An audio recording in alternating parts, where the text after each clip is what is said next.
Hi everyone, welcome back. Today I'm going to be reading a chapter from It'll Feel Better When It Quits Hurting, Chapter 1, and I hope that you all enjoy it and that you will forgive me if I stumble over my own words because me and dyslexia don't always get along, but I will do my best for you, I promise.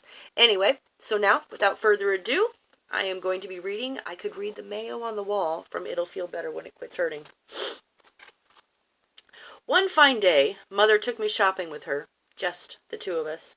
We picked out groceries, and as I helped her find items on the list, and on our way home we discussed what we were going to make for dinner. Walking in the door, we heard my father in the kitchen. He had decided to be nice to my mother and was making dinner for us, and the stove was busily bubbling with his efforts. I'm not sure if any of you are familiar with this type of food, but in the days before TV dinners or microwaves, there was bag or boil-a-bag foods.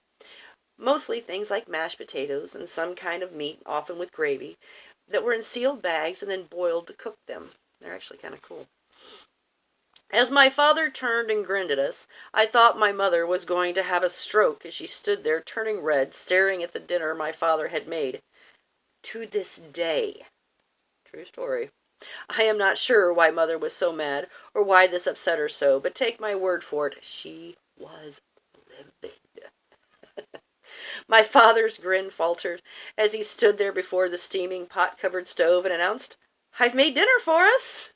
As if somehow my mother had not gotten the memo and he was trying hard to deliver good news.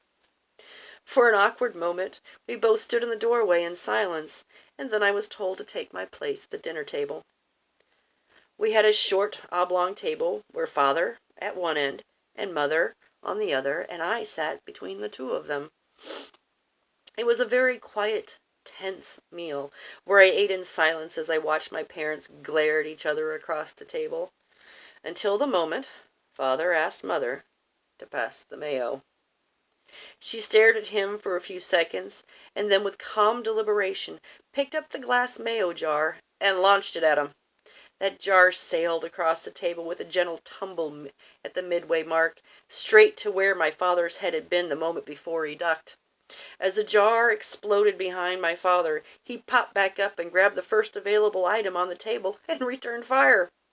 And so began the great food fight of 1976. Mashed potatoes, peas, and chipped beef flew with equal ease back and forth across the playing field of our kitchen table.